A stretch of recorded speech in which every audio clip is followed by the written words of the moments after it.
Welcome. Thank you for joining this Zoom for a discussion of conservation funding. My name is Melanie Schlotterbeck, and I will be moderating this session today for Friends of Harbors, Beaches, and Parks. You'll see we are in a webinar format on the Zoom platform. This means the icons at the bottom may be a little bit different than you normally see. Today's content is being live simulcast into Spanish. And now our interpreter will translate this introduction before being moved into the Spanish audio channel.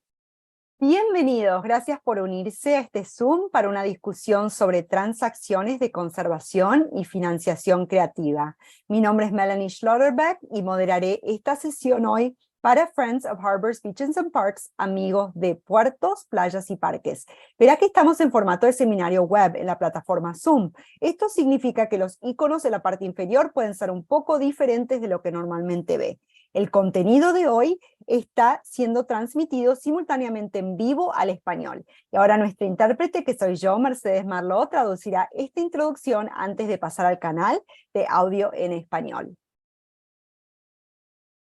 Every slide has yellow text to match the English version of content.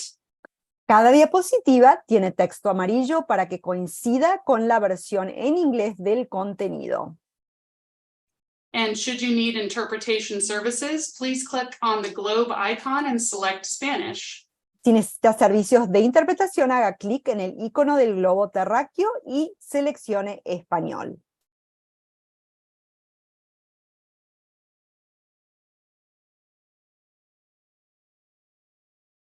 Should you need assistance with closed captioning, that is offered as well. Simply click on Show Captions, that icon.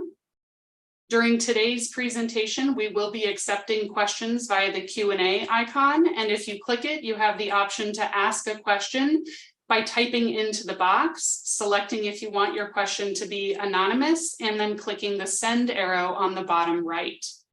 Finally, limited interactions will occur during the Zoom in the chat as it is being used to pass information on to our participants. If you need to send us something, click on the chat icon, type your message, and click send. Again, please direct all questions to the panelists through the Q&A feature. Today's event is being recorded and posted to the Friends of Harbors, Beaches, and Parks YouTube channel. If you miss any portion, need to see something again, or registered but couldn't make it, this entire workshop will be available online. And now that we have the basics out of the way, let me acknowledge that the state of California exists on occupied territory of over 110 federally recognized and over 70 non-federally recognized tribes. The lands have been stewarded by Native nations since time immemorial. These lands and waters have significance to the indigenous people of California. Friends of Harbors, Beaches, and Parks work is focused on the ancestral homelands of the Ahachiman, Juanino, and Tongva Gabrielino people. We pay respect to the indigenous people whose land was forcibly colonized and recognize the importance of the tribal relationship to the land, past, present, and future. Today's workshop is brought to you by the nonprofit Friends of Harbors, Beaches, and Parks, FHBP for short, and we work to protect the natural lands, waterways, and beaches of Orange County, California. We're grateful for grant funding that allows these workshops to be made available. The FHBP team working on this webinar includes myself as the panel moderator. We also have Mercedes Merlot, our interpreter, and Giovanni DeFranco, who is staffing the chat and Q&A. This series is in partnership with the statewide Power in Nature Coalition, which coordinates the grassroots effort for 30 by 30. If you have not heard of the 30 by 30 initiative, let me give you a little primer. Governor Newsom signed Executive Order N82-20, which set a goal to protect 30% of California's lands and waters by 2030. It is shortened to 30 by 30. It isn't just a California effort, though. It's a local, state, national, and international effort. The agency responsible for overseeing the implementation of 30 by 30 is the California Natural Resources Agency.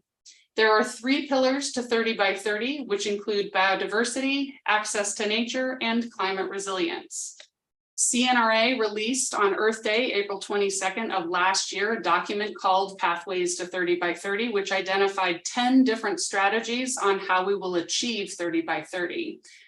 To achieve 30 by 30, organizations like yours will be likely advancing projects for consideration by funding agencies, and that's why today we will focus on some of the funding mechanisms.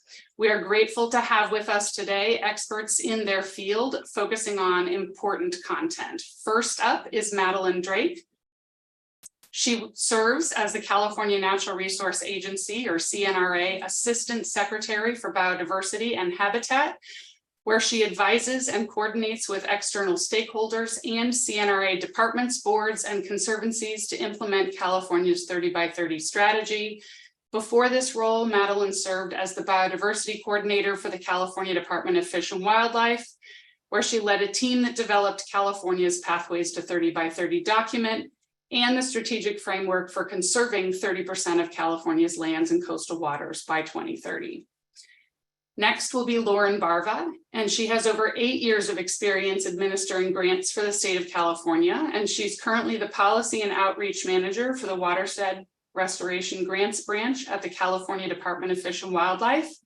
The Watershed Restoration Grants Branch administers various grant programs throughout the state, including Proposition 1, Prop 68, Fisheries Restoration Grant Program, and the New Restoration Grant Program.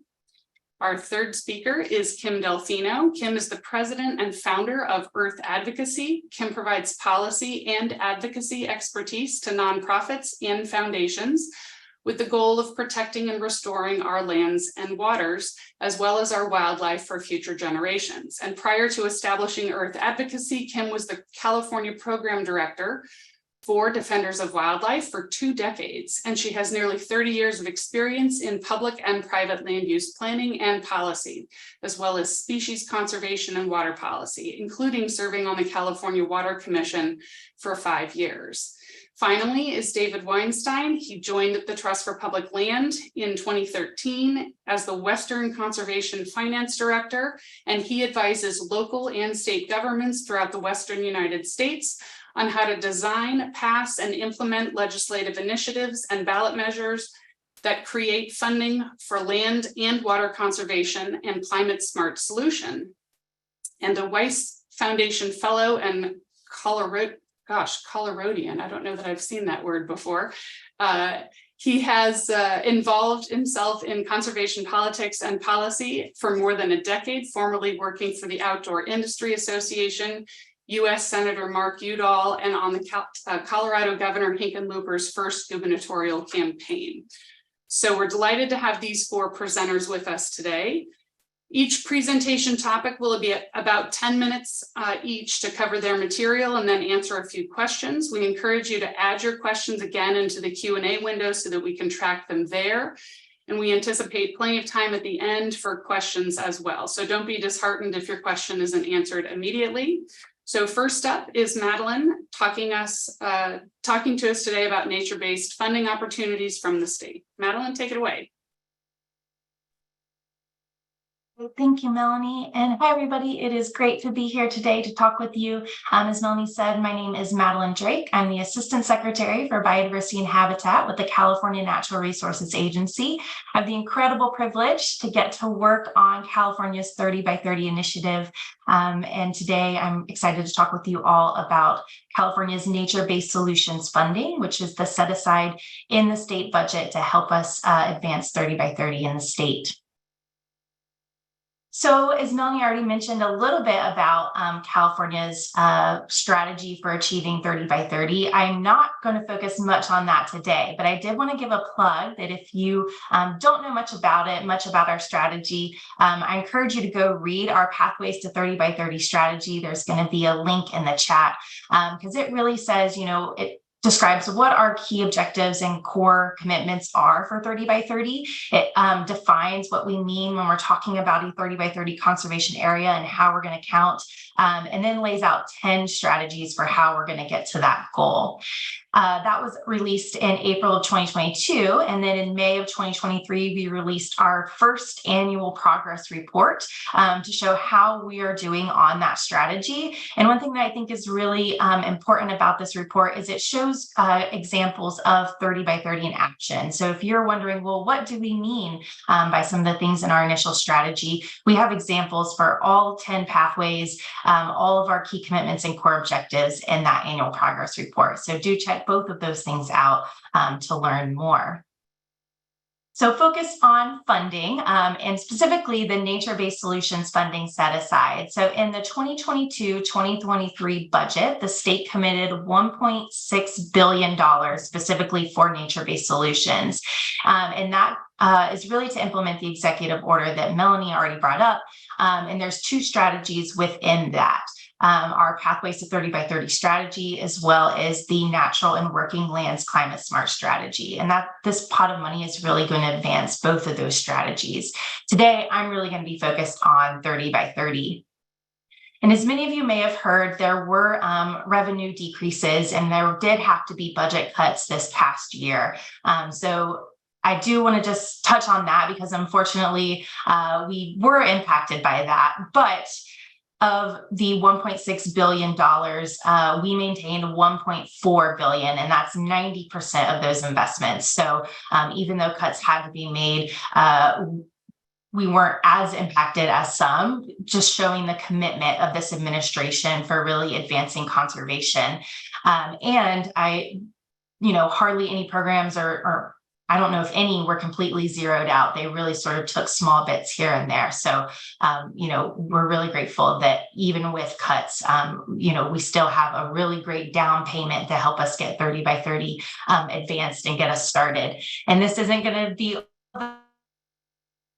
have to be so many different ways to help us get there. But we do think this is a great down payment to get us started.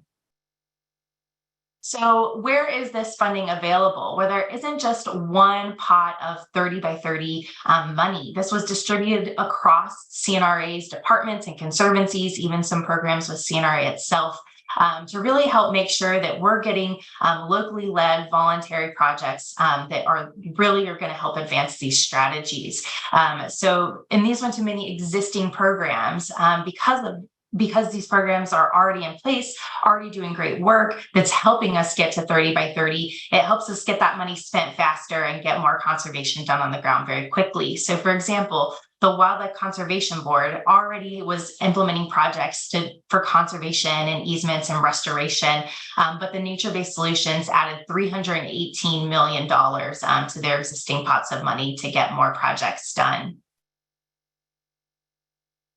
There were some new programs that came from this pot of money, and these were really things that were identified from the big community outreach that we did to help, figure out what are the needs for 30 by 30. And I want to highlight three of those programs very quickly. So the Department of Conservation earlier this year released their very first RFP for the Climate Smart Land Management Program, and it had $10 million this year.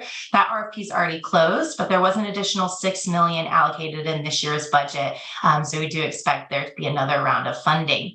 And what's great about this program is it gets to capacity building. We heard from a lot of people that there isn't enough funding within our program to get the work done. So this pot of money allows for capacity building within, different organizations in the state that are going to help us advance 30 by 30. Another one we're really excited about is CDFW's Natural Community Conservation 30 by 30 grants. I know Lauren after me is going to talk more specifically about CDFW programs, but this is $30 million to implement existing conservation plans. So we know that there are plans already out there developed by local communities, and they just need more money to get those plans really implemented. And that's really the goal of this money. And then lastly, I'm really excited about CNRA's new Tribal Nature-Based Solutions program that has $101 million. And this is a brand new program that's going to be really focused on getting money just to tribes.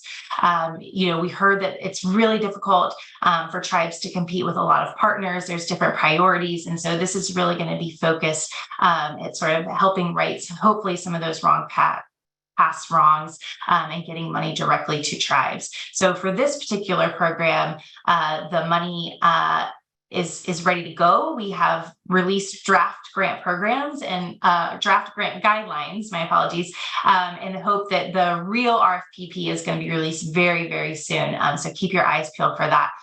It should be up on the website in the chat because it's coming very soon. So what has been funded with the money so far? Because a lot of this money went out the door last year. Well, as of today, $153.7 million has already been spent on 102 projects. And to see as of May, when we released our annual progress report, we have an Appendix B that shows a full list of where that money is going, because we want people to be able to see how that money is being spent, what projects it's going to, where in the state. So you can see examples of, what might be good projects that would fit in well with the ones that are already being spent. But I do want to say, $153.7 million, there's still a lot left to be spent. So we're really excited to keep getting more projects on the ground because we still have room.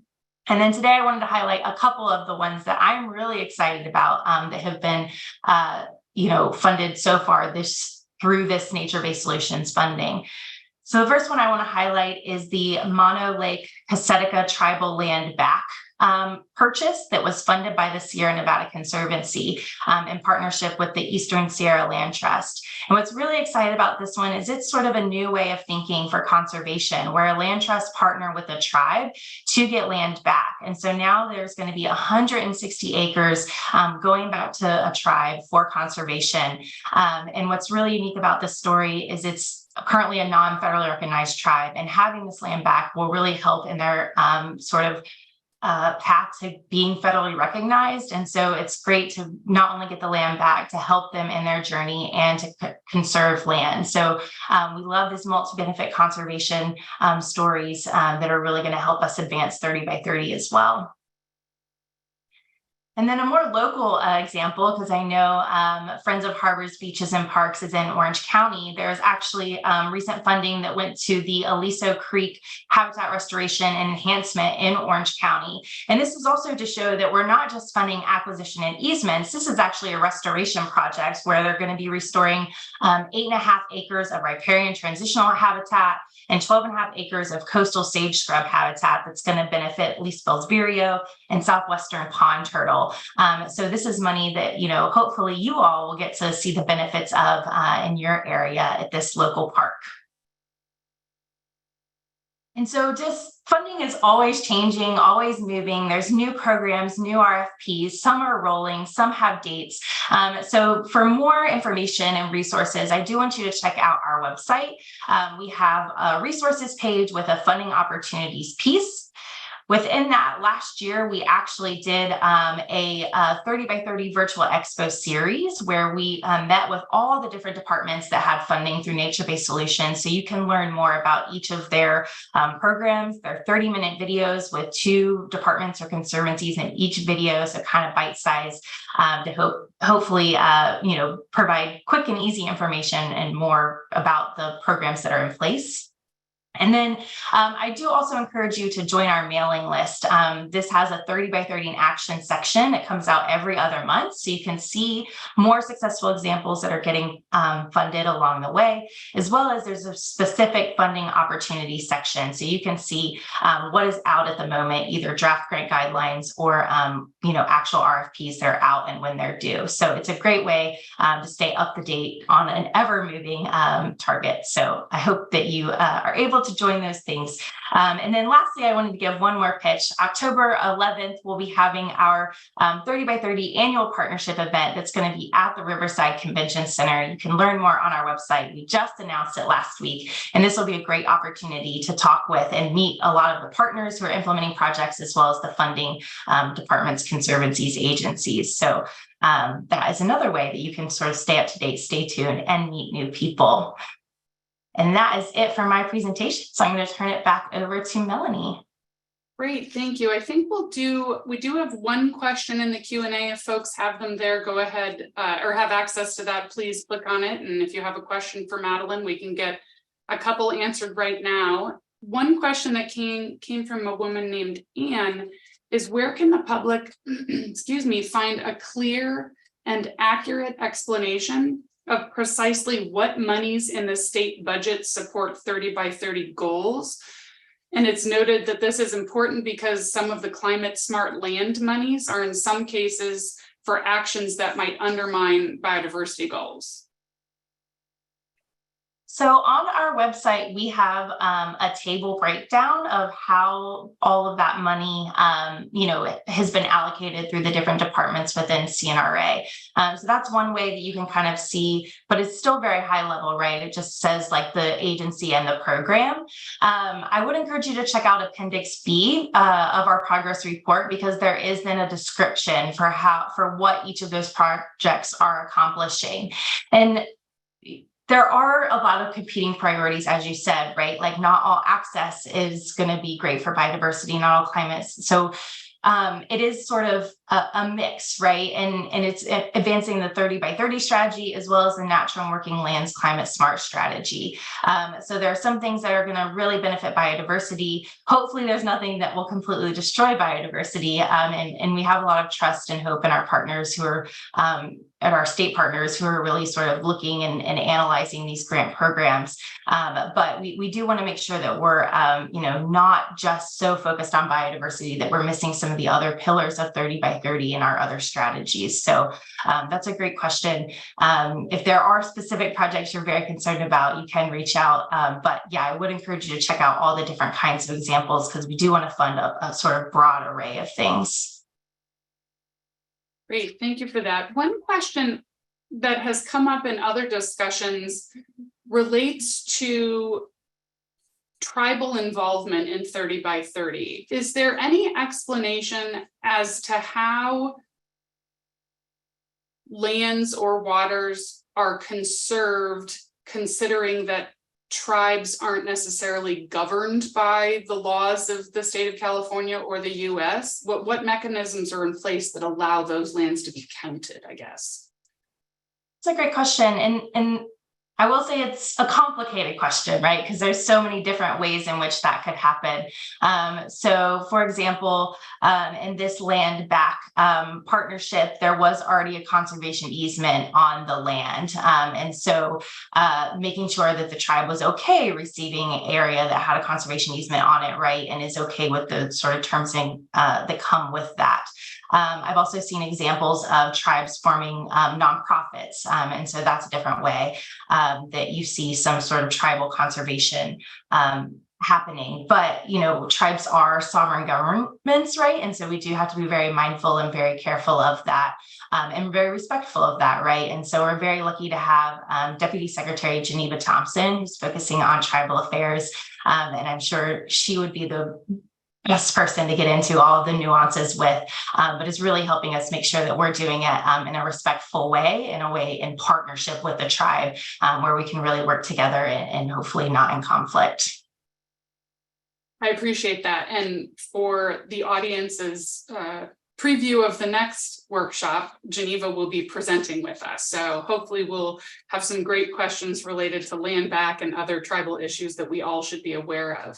At this point, we'll go ahead. Thank you, Madeline, for your time and presentation today, and we'll transition over to Lauren Barva with the Department of Fish and Wildlife. Welcome, Lauren. Hi, everyone. Thank you so much for having me. As mentioned, I'm Lauren Barva. I'm the Policy and Outreach Manager over at CDFW with the Watershed Restoration Grants Branch. And today I'm kind of build off of Madeline's presentation and talk about all of our current restoration grant opportunities that we have available through the CDFW that directly relate to the governor's 30 by 30 initiative. There are more programs that we have at CDFW that I'm not going to touch upon today, but I will give you a link where you can see all of the new initiatives as well. So to get started, back in December of 2022, CDFW received approximately $200 million in new funding for multi-benefit ecosystem restoration and protection projects. This funding was made available under 4 new restoration grant programs, which I'm going to go over each one. But before I do that, I do want to make a note that we have been awarding projects on a monthly basis since March of this year. So after each funding initiative, I'm going to provide an estimate of how much money is available. So the first one we received is approximately $100 million available for drought resiliency. This is specifically for protecting salmon. This funding will support restoration and protection projects that enhance salmon resiliency to drought and climate change. A portion of this funding has also been dedicated to the Klamath River watershed projects, demonstrating support from and collaboration with tribes and local landowners or landowner associations. So what we have here is up to $10 million available for projects within the Scott River and its tributaries, and $10 million available for projects within the Shasta River and its tributaries. This funding for protecting salmon focused on drought is mainly what we're looking for is shovel-ready implementation projects. And we have approximately $50 million still available. So the next funding that we received, part of this new initiative, is $35 million available for projects that address urgent degrading water and habitat conditions due to climate change impacts. And so eligible uses of these funds include purchasing water from willing sellers to benefit wildlife, protecting in-stream flows, building water conservation projects, implementing emergency restoration activities and conservation strategies identified within the State Wildlife Action Plan, with a priority on actions that protect the species of greatest need identified in that plan. So it's mainly focused on habitat restoration and protection. And we have approximately $12 million still available within this funding. And then the last part, which is part of Governor Newsom's Executive Order N8220, which is why we're all here today. It's the nature-based solutions. CDFW received 2 programs that work towards this goal. And so our first one is wetlands and mountain meadows restoration, where we have $54 million available for projects that restore or enhance wetland and mountain meadow ecosystems and provide co-benefits consistent with the natural and working lands climate smart strategy and pathways to 30 by 30. This program will also pilot projects for CDFW's new beaver restoration program.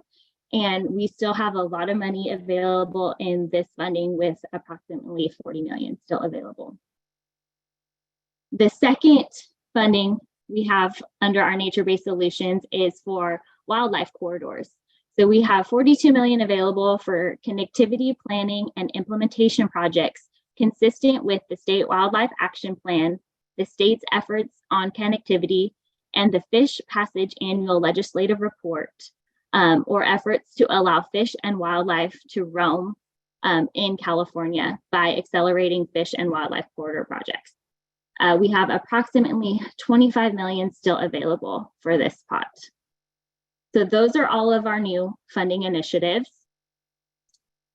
Since I have everyone, we still have some ongoing funding initiatives that I do want to mention. These are our continuing grant opportunities. We are in our last allotment for our Proposition 1 and Proposition 68 funding, which will be distributed over the next 2 years or until funds are gone. For Proposition 1, we have 2 pots of funding available, $11 million for our watershed Restoration Grants Program, which is our statewide grant program, and then 14 million available for the Delta Water Quality and Ecosystem Restoration Grant Program. This program is for projects that directly benefit the legal delta.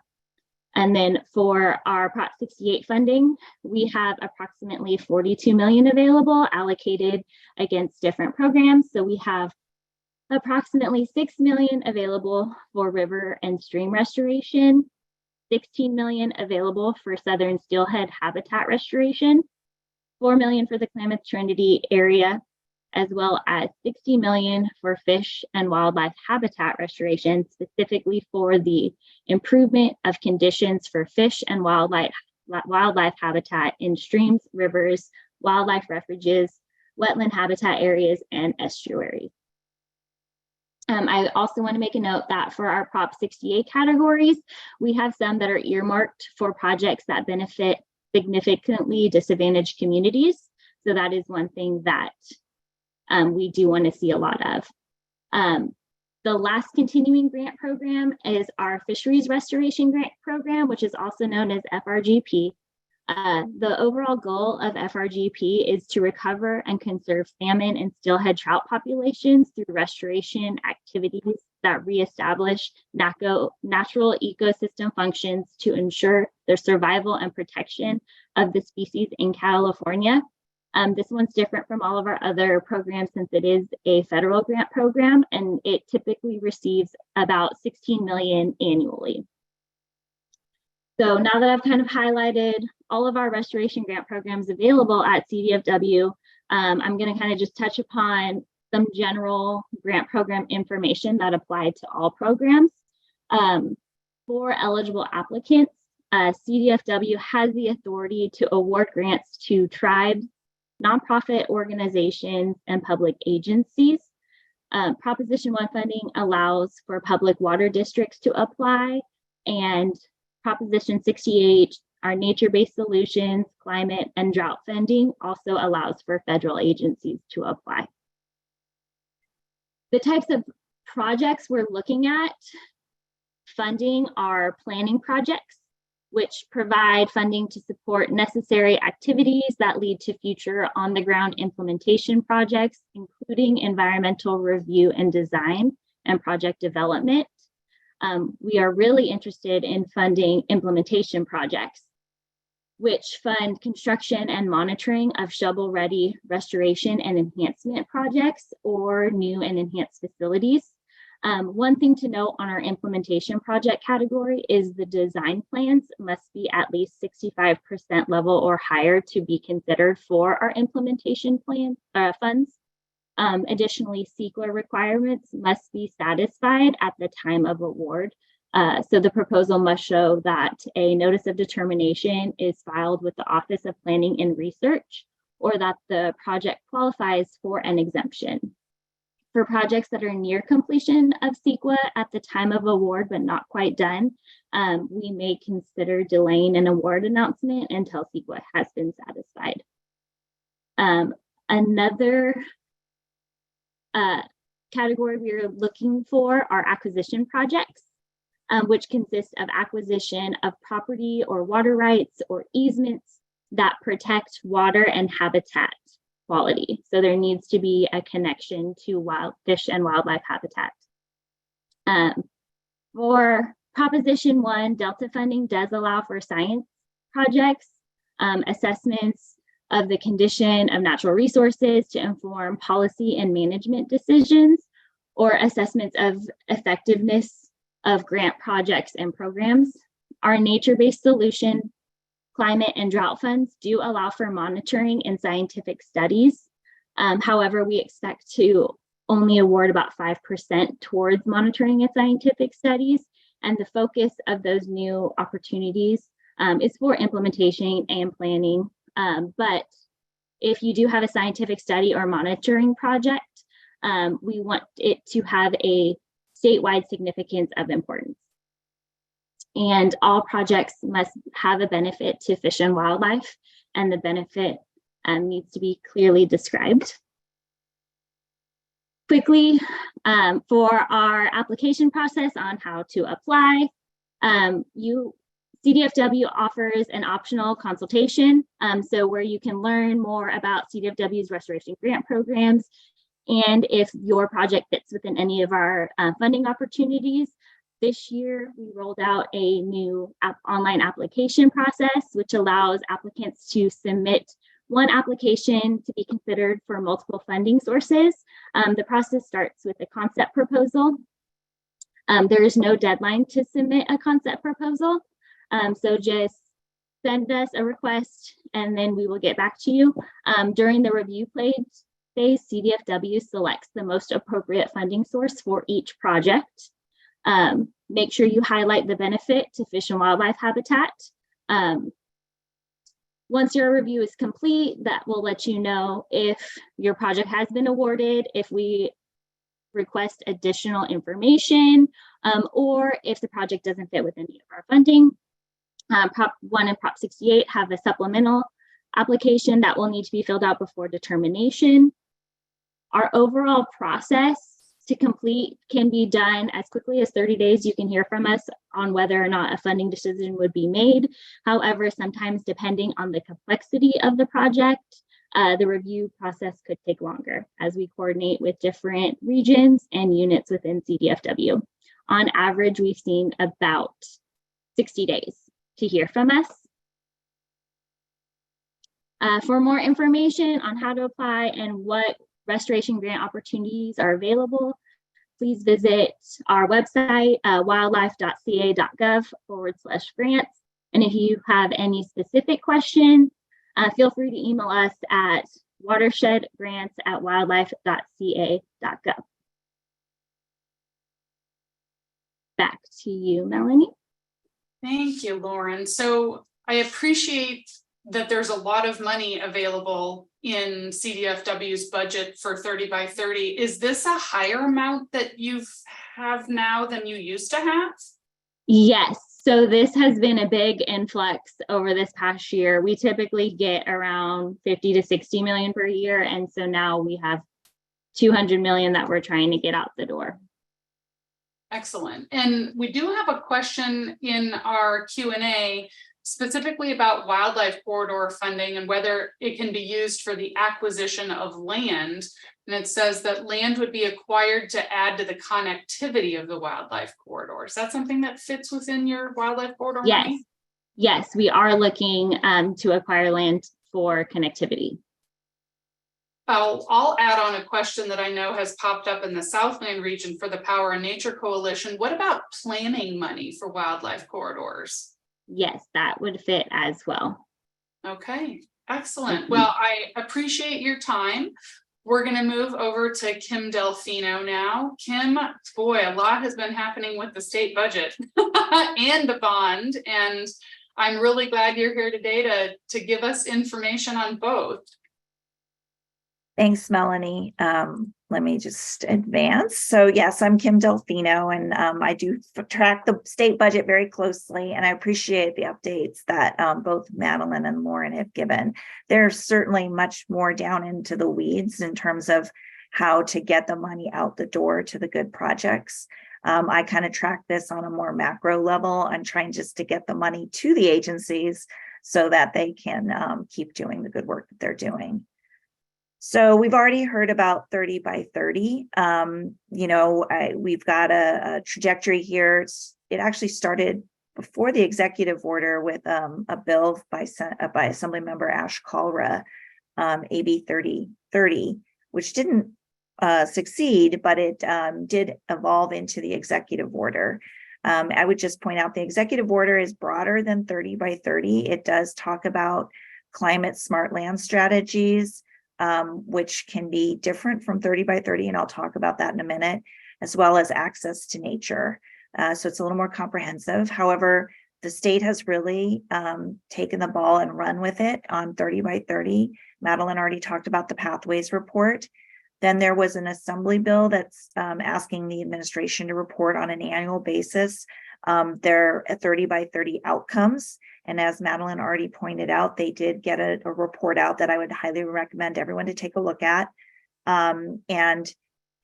600 and some odd thousand, I think it was 661 or 641,000 acres were identified as additionally conserved. We also have a bill I would just mention to folks. Senator Dave Min, who's the chair for Senate Natural Resources and Water, is carrying a bill, Senate Bill 33-7, that would put the 30 by 30 goal into statute permanently, so that this goal that we have and this program would live beyond this current administration. I think that's an important thing to mention, that while we appreciate the Newsom administration has really doubled down on 30 by 30, we want to make sure this goes on beyond the Newsom administration. So I just want to make a couple points about what 30 by 30 funding is, because it is different necessarily from access or climate smart lands funding. They can overlap. I kind of think about it as like a Venn diagram. But to meet the 30 by 30 goal, we will need to conserve, now this is now updated, I think it's now 5.5 million acres of land by 2030. And to do that, to meet the definition of conservation, we need to have permanent protection. So in the private lands world, that is acquisitions or permanent easements. And the primary objective for the land that is acquired and being managed through acquisition or easements would be for biodiversity outcomes. So the 30 by 30 came out of a international effort to stem the global extinction crisis. And the scientists generally said that we need to protect half the earth by 2050, but as a step down goal, we need to protect 30% by 2030. And California has embraced this. And so this is what 30 by 30 means. Now, 30 by 30 acquisitions and protections can also have significant access benefits for communities. It can also be a very important climate resilience strategy, because climate resilience and biodiversity conservation are inextricably intertwined. Basically, the whole point of why we're trying to protect biodiversity is to protect ourselves, because I'm probably preaching to the converted here, but as the scientists have told us that our natural systems sustain humans. And so in order to sustain our natural systems, we need to sustain biodiversity. So it's a climate resiliency strategy. But in addition to acquisition and easements, we also need money to restore lands, because we are not going to achieve our goal by protecting intact lands. We're going to need to do restoration. And enhancements. And we also need to manage these lands over the long term. So it's not just like go acquire land and go put an easement on land. We also have public lands that are being managed for conservation purposes. These lands need to be managed over the long term. And then finally, I think of great interest to folks is capacity building. And that is, we need money to do planning. We need money for science to know that the things that we're doing are producing the outcomes we're looking for. We need funding to do acquisitions, to have technical assistance. As everyone knows out there, it is not easy to do any of this work. It requires staff and it requires training. So I want to talk a little bit about the state budget. I want to make a point, because I'm going to talk about the bond in a second. The interesting thing that's been going on in the last few years has been this influx of general fund dollars. And there is a difference between general fund money and bond money. General fund money is far more flexible. You can use it for training, you can use it for technical assistance, you can use it for acquisitions, you can use it for science. It's the most flexible of the funding that you could possibly have in our world. Bond money is a little more constrained. This is money that is technically supposed to go for capital outlay. And you can use some of the money for science, and you can use a little bit of the money. And generally the rule of thumb is 10% for capacity building and non-capital outlay. Capital outlay is a sort of bricks and mortar, a piece of land, a piece of equipment. It doesn't necessarily translate into money for trainings or paying for staff. or management. Although I would argue that we probably could use more of the money for management because it's ensuring that the state investment that was made with the bond funds persists over the long term. But that's another issue. So I just want to make a point about the difference between the funding. So the money that's been going into the state budget right now has been a lot of general fund money. Although both Lauren and Madeline did point out that there's money from Proposition 1, Proposition 68, those are bond dollars. But the augmentations we've seen thus far, in the really significant augmentations, have been general fund. And you can see that we've been investing that money into implementation programs for the agencies, land conservation and restoration. There's been new state parks, so the acquisition of Dos Rios in the Central Valley, money was in the budget to be able to move forward with that. There's been money in the budget for Sonoma land, the Sonoma Development Center. A portion of those acres are going to go to state parks to enhance that Jackson State Park. And then also money for science and monitoring. And also pointed out there was significant investment in tribes, local governments, and NGOs. And then I would also point out in the budget, there was actually at the end of the budget a lot of money that's going towards member requests.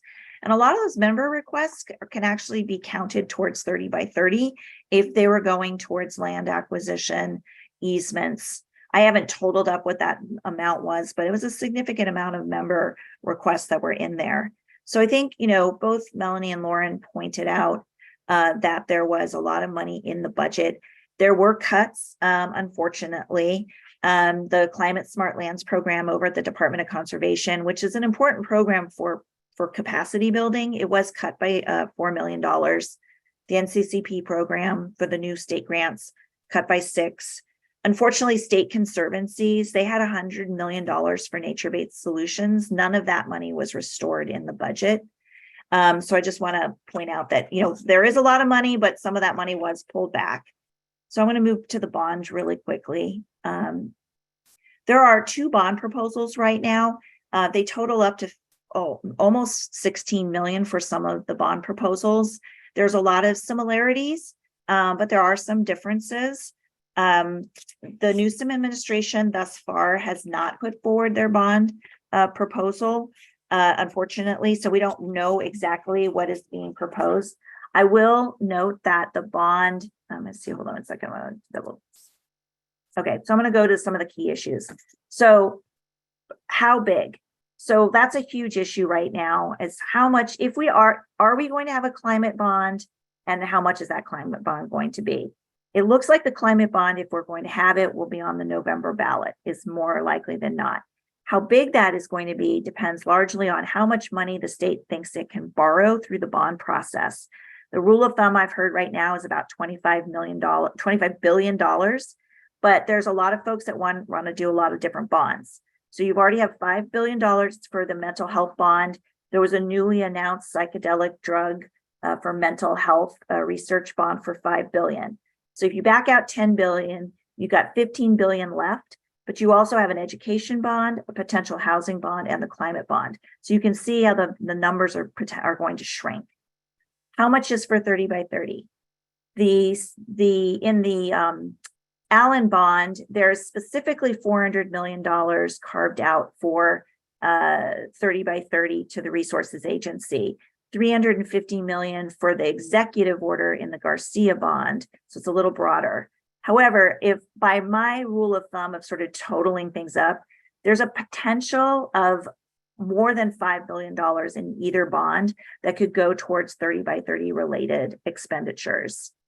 The bonds are different because the Allen bond is more of a general set of buckets. There's $1 billion to WCB. Whereas in the Garcia bond, there's 750 and they parse it out to specific programs. Set-asides for disadvantaged communities are slightly different. In the Garcia bond, there's a set-aside of 35% for disadvantaged communities across the board. In the Allen bond, there's only specific buckets have set-asides in there. And then there's this issue about, using 10% for non-bricks and mortar. In the Garcia bond, it actually pushes it out to 15%, particularly for disadvantaged communities. And there's also an issue that's been going on about how much can we get in indirect cost recovery for NGOs in terms of the money that they're getting.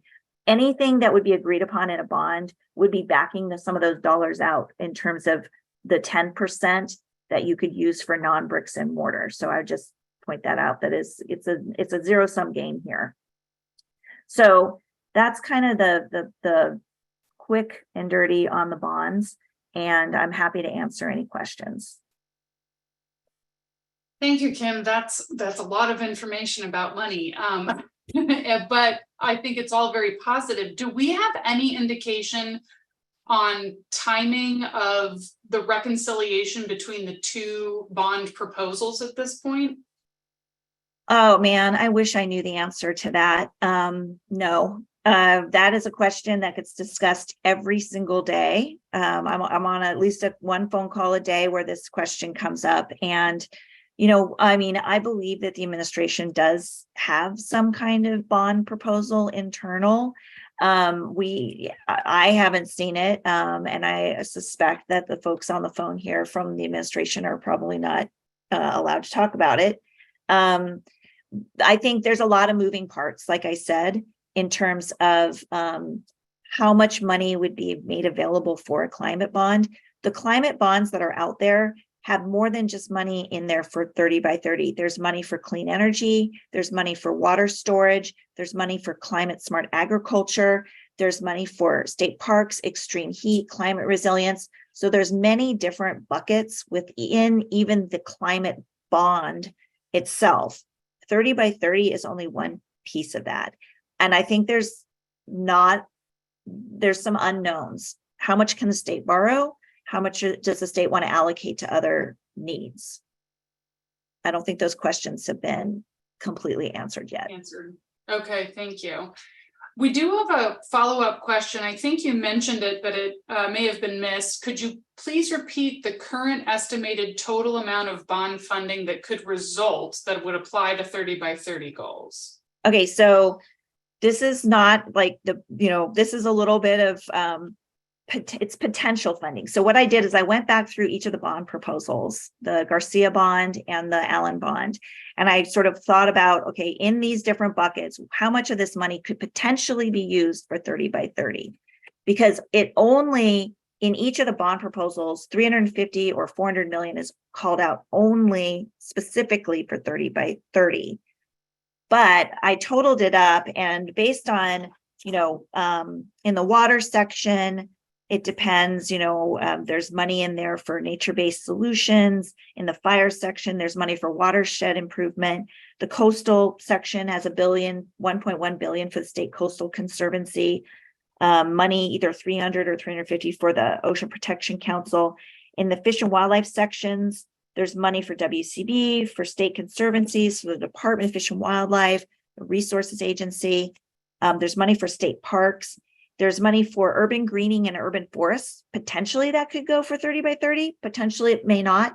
So if you have kind of a generous definition of what potentially could go, in the Garcia bond, it's about 5.3 billion potentially for 30 by 30. And in the Allen bond, it's about 5.4 million potentially for 30 by 30. I would suspect not all of that would go to 30 by 30. But it really depends largely on the flexibility and the focus of the various agencies that are expending those funds. Should the money be made available to them? Should we have a bond, and should it pass? And how long do bonds typically last? Is it 2 years, 5 years, 10 years? My rule of thumb is 5, but like Prop 1, that money has been dribbling out for quite some time now. Prop 68, I think it depends. There's a lot of factors that go into it. It depends on how quickly the state will go in and dip into the bond to pull the money out, because they have a repayment, so it's not a lot. The voters think of bond money as like free money, but it's really, it's like a credit card. And so they're going to pull the money out depending on if they have enough money in the general fund to make the credit card payment. So I use a 5-year rule of thumb, but sometimes the money can drag on for quite some time. I think when we had the economic downturn, bond money was being relied upon, but you couldn't pull so much out because you still had pressures on the general fund for repayment. Thank you so much for your time today, Kim. I appreciate your decades of experience on this topic. Okay, now that just makes me feel old. Your couple of years worth of experience, but wise knowledge base.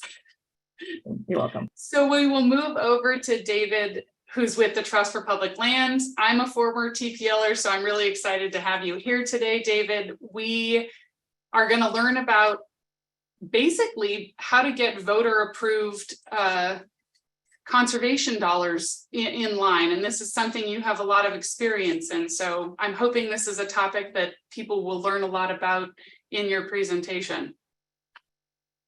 Thanks, Melanie. And can you all hear me okay?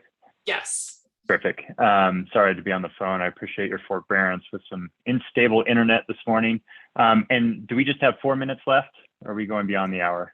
Oh, we go to 11:30. So you have 10 minutes. Oh, okay, great. Terrific. Thank you, Kim. That was just terrific information. Thanks for that eloquent summary and all that robust data. I know all eyes are on the bonds right now in California. And as a Montanan myself, you know, a billion here, a billion there, it's rather eye-popping.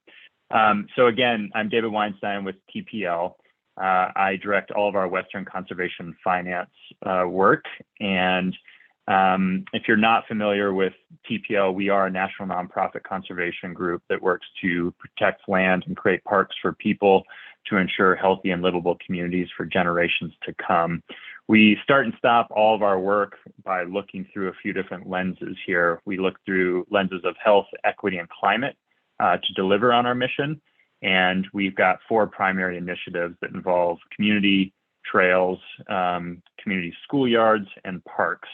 And so as you can see in this middle slide here, or in the middle of the slide, we've worked on over 5,000 different projects that include everything from local trails and parks to large landscape conservation via acquisition and or conservation easement work. We create a ton of access to these places. We've got a number of different tools at our disposal, including Park Serve and Park Score, to understand where there are impediments to underserved communities to access local parks and gardens and green spaces. And then what I'm going to be talking about today is what you see on the left of this slide, and that is the creation of public funding to help fund all of this work. So our little conservation finance team is a group of about 11 people spread throughout the country. And we work at the state and local level to generate the public funding that local jurisdictions prioritize in relation to climate resiliency and conservation. We've been at it. TPL is about a 50-year-old organization, and our team's been around for 25 years. This is a fairly busy slide, but I would just point your eyes down toward that pie graph. And just to mention that of all the public funding for conservation in this country, a full 51% is created at the local level. That's counties, districts, and municipalities, and then another 28% at the state level. And again, California leading the charge in that state conversation. And that's why we started this program. You know, it's a lot different than talking about federal appropriations like Land and Water Conservation Fund. We are working with local elected officials and residents on the ground that are concerned about their communities and looking out their windows and trying to get their children more equitable access to the outdoors. And I think that's why this has been such a powerful tool. And so as you all think about the needs and goals of 30 by 30 throughout the state of California, you know, when we approach this work at the highest level, we're looking for you know, kind of 3 enabling factors that lead to successful funding. 1, community support. Who will be holding the water of a campaign? Who are the community advocates? Who are the NGOs on the ground? And who are the engaged citizens that have, you know, oftentimes for decades been pushing this work forward? As I mentioned, we're a small team, so we really rely on supporting folks on the ground. Elected leadership is important, or at least neutrality. Presumably, certainly at the local level, elected officials continue to be trusted voices and have a strong bully pulpit. And so we are very hopeful that we can get those types of folks out speaking positively about these types of initiatives or referendums. And then that demonstrable need. Again, as Kim just talked about with the water bond, the climate bond, and the other bonds at play in the state, legislators and all of the advocates for these types of bonds are going to need to be crystal clear in talking to voters about what exactly their pocketbooks will be funding, what the impact's going to be. And again, we definitely seem to be at a tipping point, fever pitch, as we witness climate catastrophe across the globe right now, and certainly throughout the state of California. It's time that our hair has been lit on fire, and that we are supporting this good work around the world, really, but certainly at the local level. And so that's a little bit about the why and the how, or the why and the what, and this is more about the how. So I do encourage, any of you that are in local jurisdictions or talking about the statewide level, we've got a strong California team that is heavily involved in all of the bonding work going on. But we're also working, everywhere from San Diego and the Central Coast up to Santa Barbara and Bay Area and into the Sierra on this work with local advocates and local elected officials. And if any of this sounds appealing to you, I would encourage you to reach out to me and or my colleagues if you have TPL contacts throughout the state. And we offer these services largely pro bono, thanks to a number of institutional donors that we have, to come into your community to help reflect the will of the goals of 3030 and your local priorities. And it really begins with community engagement. And it starts, taxes by definition are oftentimes regressive. So we want to make sure that we are speaking with all community groups on the ground, and again, engage citizens to understand the needs, the priorities, and where oftentimes underserved communities have, largely due to unintended consequences, have suffered fiscally when it comes to these types of taxes, and are at the front lines of what's going on when it comes to climate change. So we really want to understand what's going on the ground, and we begin with some robust outreach, again, relying on that community support because of our limited capacity. The second big step in our process is feasibility research. This is an opportunity for us to understand, again, all of the climate and conservation priorities in a given jurisdiction. We take a real-time snapshot of the community by looking at the demography, the geography, the governance structures, and the budgets of that jurisdiction. And then the meat and potatoes of the report gets into a look at all the legal funding mechanisms available to that jurisdiction, and then lining up what the revenue generation goals are with what it's going to cost individual taxpayers on the ground, which will inform the subsequent work. Then we take a look at election history to understand, it's past precedent is not necessarily indicative of future action, but we like to understand kind of the whims of voters throughout the years. We look at all the compliance issues. California is particularly complicated when it comes to various voter thresholds.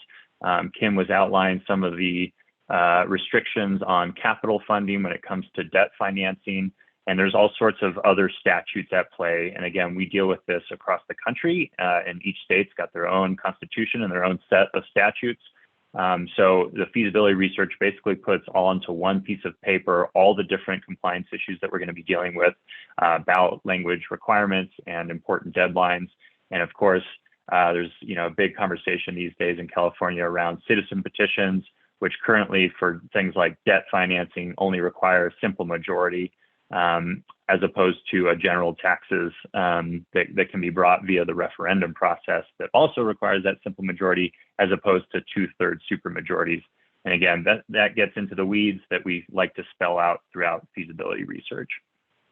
The next big step in our process is, if we've kind of found out which, from elected officials and those local on the ground community organizations, what type of funding mechanisms they're looking at, we go into the field with a poll and do everything that you would imagine that a public opinion survey looks at: real-time snapshot of tax tolerance and making sure the will of elected officials is in alignment with the voters. We create ballot language. We've been doing this work for a long time and have learned that you can have all the money at your disposal, and run the best campaign in the world, but there's only one thing that we communicate to all voters, and that's through the ballot language. We try to make it very digestible and understandable, and there's a lot of tricks to the trade in that regard.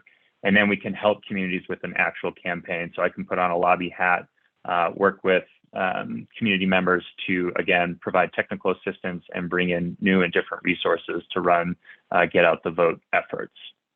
So that's kind of a look at the process. Again, just some more numbers. We've been doing this for some 25 years. We've helped communities pass more than 600 measures. And when TPL is involved, we're proud of our 83% passage rate. That's now throughout the country helped to generate more than $93 billion, again, for climate parks and conservation funding. And then just a quick look at the map, and we can now add New Mexico after their most recent legislative session, where we helped create a couple different statewide bonds for dedicated funding. But California is no stranger to the creation of local funding efforts, and TPL is always here to support. And I would love to connect with you today or after this presentation to discuss any needs or priorities or opportunities that are going on in the jurisdictions that you live in that ultimately do funnel up to 30 by 30 efforts at the statewide level that can ultimately be leveraged by the federal government. Thank you, David. I do have a couple questions. One of them came from the Q&A from Barbara. She says, I would guess that there are large differences from place to place in the amount of local funding. And can you give some more information on that? Yes. So in the feasibility research, as we take a look at the size of a jurisdiction, the budgets of a jurisdiction, the debt capacity left in a jurisdiction, that's how we kind of figure out how much money is at stake, right? I mean, when we worked a little bit in Los Angeles last year and got thumped, frankly, on a massive parks bond that the city council kind of haphazardly threw onto the ballot. And, that is a discussion of billions of dollars. And then if you were to go to a place like Hanford, California, in the Central Coast, we're dealing with a much smaller jurisdiction that not only has different priorities at mind, but a much smaller fiscal capacity. So each and in every jurisdiction in which we work, we are level setting to make sure that we're being commensurate with the ability of a local jurisdiction to mount the funding necessary for their goals. So as a follow-up to that question, then, I'm sure with your experience, you can probably say the sweet spot for what people are willing to pay, per year or per month. What are we even looking at? Is it $5? Is it $30? Is it $100? Yeah, well, and these are assumptions that, again, we like to test in public opinion research, certainly. And if you ask every colleague of mine, they'll have a different answer to the question. But, typically, if you're looking, I've worked on measures in Marin County where people are not batting an eye at like $200 a year. And if you came to Livingston, Montana, next door to where I live, that would be a laughable conversation. So I'm usually hopeful for like a $50 a year type sweet spot. Again, it does depend on the jurisdictions, and every predictive assumption that I've got has to be based in some real-time public opinion research.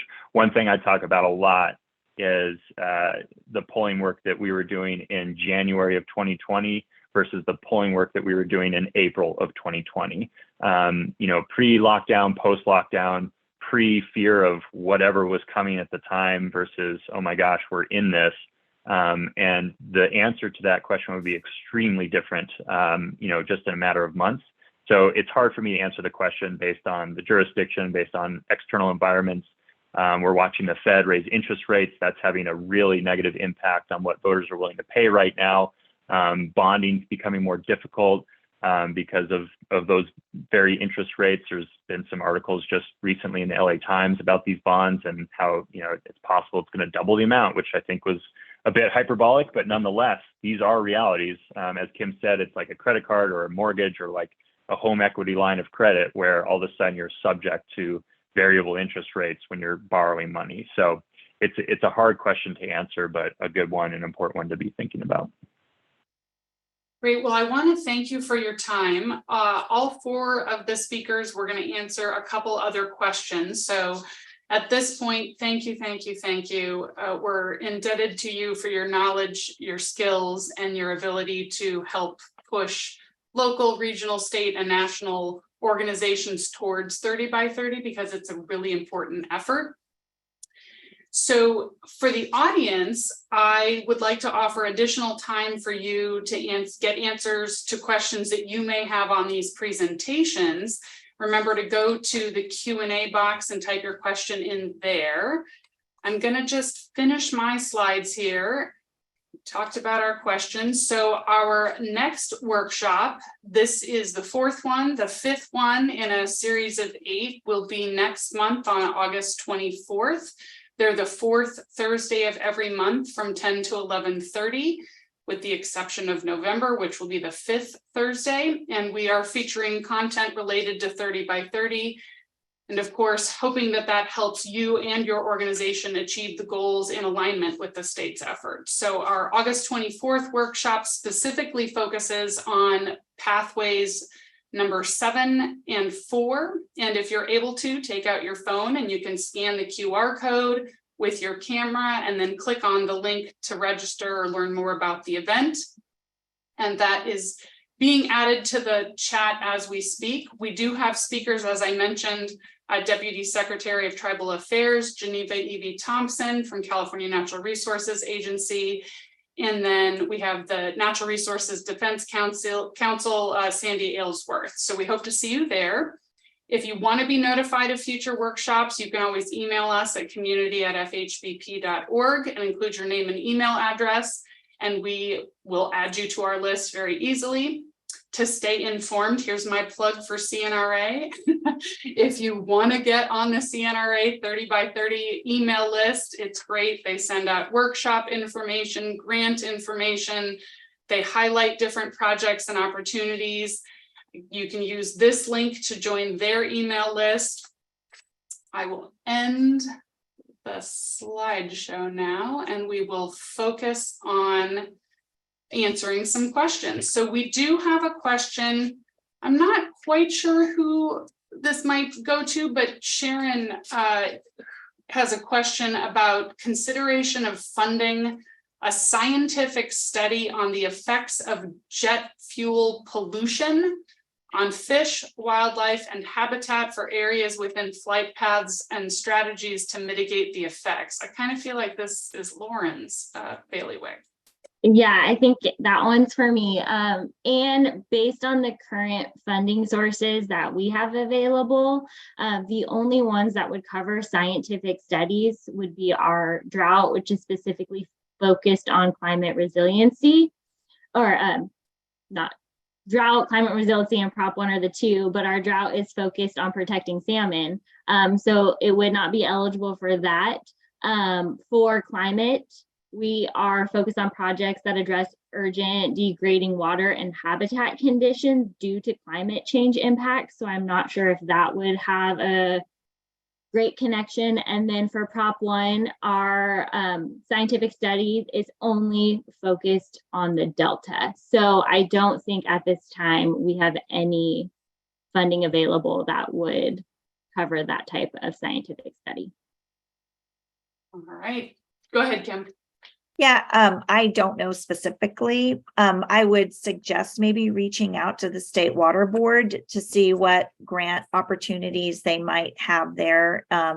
It's probably not likely, but it's worth at least an ask to them. There's also the Department of Toxics over at Cal EPA. So you may even just check out Cal EPA to see if they may have some funding available. And then the other place, I mean, it's unlikely, but the Wildlife Conservation Board's funding pot is very flexible at the moment. Now, more likely than not, they're going to use their dollars for acquisition. But given, I don't know what the context of the problem is, but it's certainly worth reaching out and talking to them and seeing what they know. But because it's a pollution issue, I might actually look more closely over at the State Water Board. Great, and we had an addition to the chat from Sarah Kern that says scientific studies are eligible under the NCCP 30 by 30 funding if it supports an existing HCP or NCCP. Sarah So Kern works in that like, program, so she's a good authority. I was going to Oh, say, great, the right yay. person. And another option would, I don't know if you've seen the California grants portal, grants.ca.gov. You can actually look for all grant opportunities that are available throughout the state, and you can filter by grant opportunity type as another option to look at. Fantastic. I do know that, let's see, Lauren and Kim included their email addresses on the slides, which will be posted to the FHBP website later today. But David and Madeline, who should folks reach out to if they have specific questions related to topics you may have covered? California Nature email on our website. And so that's something that's monitored by our team and we can help sort of put you in contact with the right person. Should I put that in the chat or what would be best? Yeah, go ahead and add it to the chat and then everyone gets to see it. Although we'll make sure that it goes. Do you have access to everyone on the chat? Is it showing up as a feature? No. I just put my email into the hosts and panelists. Okay, so opportunity, Giovanni if can you add could it. copy and paste that. Yep. Yeah. Perfect. So Madeline can do the same then, and then Giovanni will get it out to everybody. Thank you. One of the other questions I have, and this is a slightly more political question, are the trends leading towards conservation? I know that housing is something California is grappling with. Does anyone that deal with the politics of things, and I would understand if the state representatives aren't interested in commenting, but from Kim and David, are you seeing more communities and legislators interested in conservation, even though there may be some competing challenges? Kim, do you want to start or do you want me to jump in? I'll just give it. So conservation, it's interesting. It's a good question. I feel like we could probably do more to bolster up our political, our elected officials to care about conservation specifically. I think that if they can see a benefit to their district specifically, they will be supportive of that. You can see that in the earmarks that have moved, or that are in the budget. But like in an abstract way, I would say that particularly, with the land conservation biodiversity, it's hit and miss. And we probably should have more, honestly, more champions out there is my feeling. There's a lot of pressures that the state folks are juggling right now with housing and infrastructure and schools and homelessness. So there's a lot competing for their attention. I would agree with that. And I would say, I'll just answer kind of on behalf of the electorate out there. When we do our polling, we do see a lot of support, oftentimes ahead of our elected officials as it relates to conservation and certainly climate these days. We used to have an adage that the 3 W's would always lead polls: water, wildlife, and way of life. And we're now seeing wildfire become a 4th W. I've now recently seen it popping up as high as water in a lot of our polling work. And so, and as you can imagine, when there are major events, whether it's a massive wildfire, massive storms, if you poll soon thereafter, you see a spike from the electorate.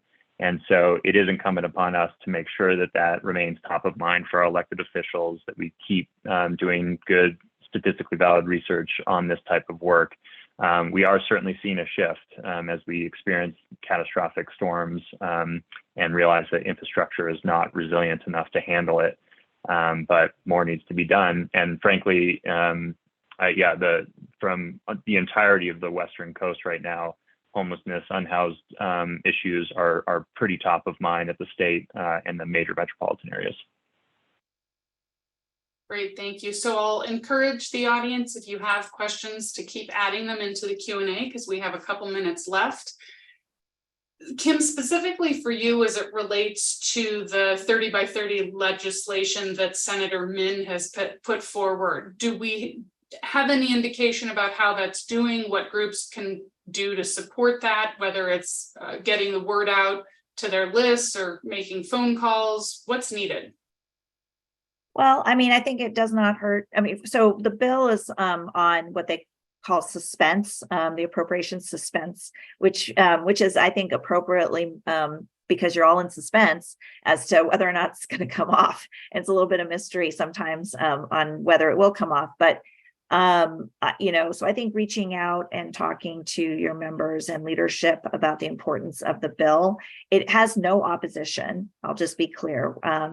There is no opposition. I think the only question I have, and Madeline doesn't need to answer this, is, what is the administration saying about the cost pressures? So I have heard, that while the administration has money in the budget that was just approved to administer 30 by 30 through funding staff, which is great. We all supported the budget change proposal for that.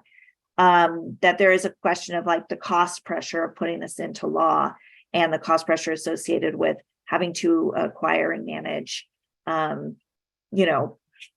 several million acres of land to reach the goal. Now, a lot of that could be federal public lands or other public lands, but still there's a cost pressure associated with it. So I would just say, reach out to your member, state senator, and assembly member, tell them how important SB 337 is.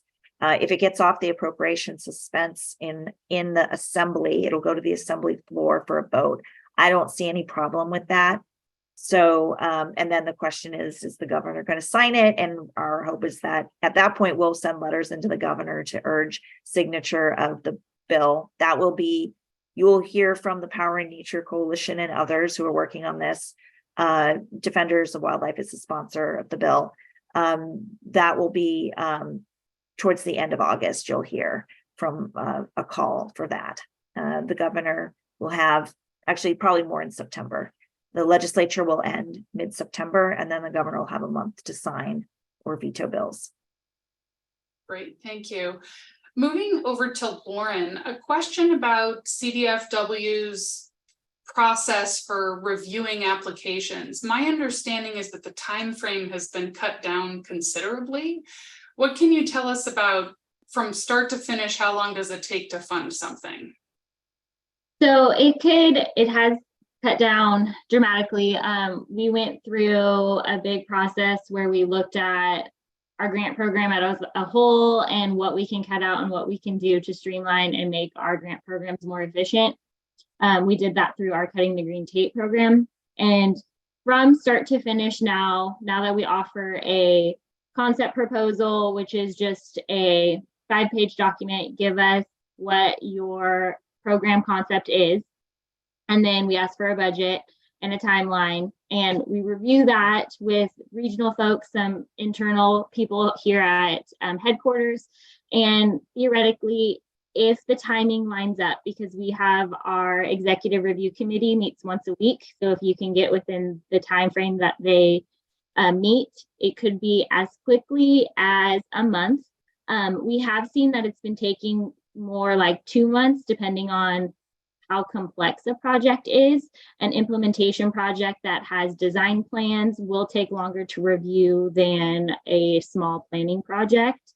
Similarly, acquisitions, we do like to look at more documents. We want to see your willing seller letter. If you have your draft appraisal report, if you are doing a CE, we want to see your conservation easement. So depending on the type of project, it might be longer, but we have awarded in as early as 30 days.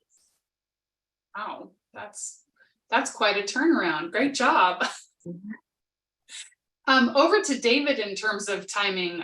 The steps that you outlined from start to finish as it relates to a local or regional measure that voters may need to approve, how long, if somebody were working with TPL, would you expect to get something on a ballot or even approved?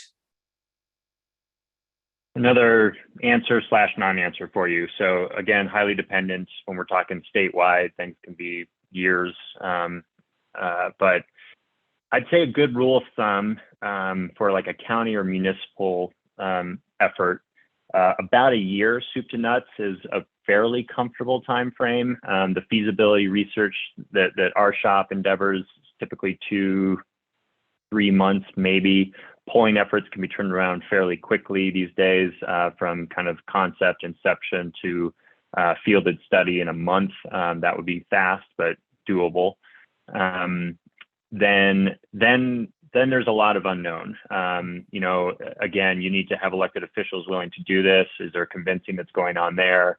You need to understand from your polling how much money needs to be raised based on the strength of the concept and how difficult the campaign will be. And sometimes the fundraising itself can create, you know, a large time frame.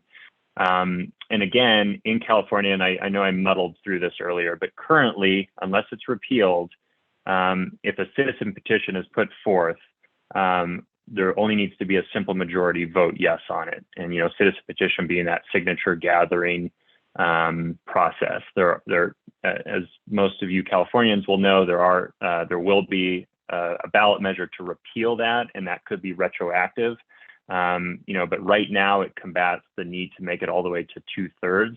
So, but the point of this, another rambling answer here, is that if you need to build in a citizen petition, that, you know, that can take 3-4 months. So it's just really hard to answer, and I won't have a better take until I talk with you about your specific needs, your specific jurisdiction, how much money you're going for. But again, in certain places, I like about a year's runway to get this type of work done. I can tell you, I'm working in a few different counties right now throughout the state, and with some districts throughout the state where we've baked in 1.5 years to about 2 years to do this work. So again, but these are fairly sophisticated, large jurisdictions that need the runway, and in a couple, we're mounting citizen petition efforts.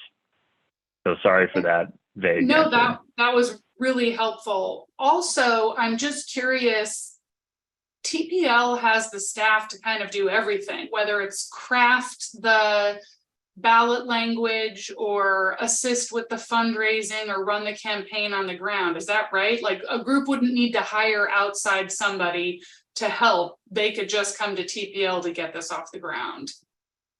That's generally correct. We still try to encourage, when it comes to the actual campaign, there are so many firms out there that are for-profit that are very sophisticated and good at what they do, that it takes a fair amount of pressure off TPL and the whole team involved.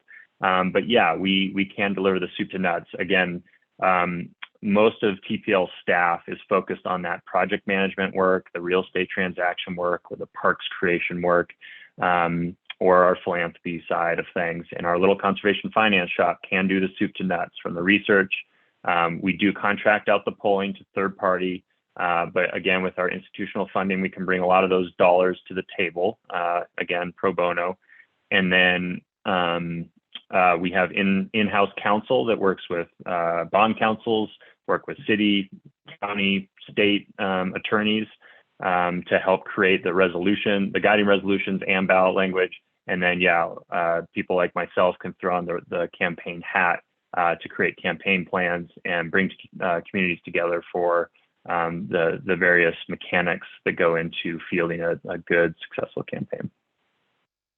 Great. We have one question that popped up in the Q&A. It says, any opinion on the so-called Taxpayer Protection and Government Accountability Act that's slated for the November 2024 ballot and its potential to limit the ability to reach 30 by 30 targets? That feels like either David or Kim, if you know anything about it. I'm guessing this is the Howard Jarvis initiative that's set for well, it's not good. But I haven't read the details of it. So I don't know, David, if you've taken a look at it. I haven't either. I think there are a couple. I mean, I know Jarvis Association is also behind the repeal of the Citizen Petition Act. And from my understanding, again, I live in Montana, so that's my hedge, but that's been used as leverage in the legislature in past sessions. So it's possible that will become another hurdle on our pathway toward goals for 30 by 30. It's also possible that that will be used as a political chit and will go away in order to make a concession elsewhere. So it's hard to say, and I apologize, I don't have more details either. That's okay, something to follow up on. Madeline, we'll end with you. Give us a 20-second pitch as to why folks need to participate in the October CNRA conference. Absolutely. Well, we're really thinking about setting the stage for how California fits not only sort of internationally and locally. So, we're hoping to have speakers and people there who can talk about how California fits into this international effort, then also speakers and participants who can really lift up how we can get done voluntary locally led conservation. So whether that's funding or ideas or just making connections, we hope that people can come and attend, and we'll be releasing registration on August 1st. So stay up to date on our website. And those dates again, August 11th is going to be hosted by the California Natural Resources Agency, and then August 12th will be the California Biodiversity Network at the Riverside Convention Center. So hope people can come. October, not August. October, right? yes, thank you. October October. 11th and 12th. Thank Okay, you, October perfect. 11th and 12th. No problem. So I want to thank all the speakers. Our panelists were fantastic. We've learned a lot. Thank you to our audience for participating. If Zoom is working correctly, it should provide you with a survey at the end of this webinar. If not, know that an email will follow up tomorrow with that. Again, all of our videos and the presentations will be posted on the website as well, fhbp.org. And I want to thank you all for coming. Thanks so much. Have a great day.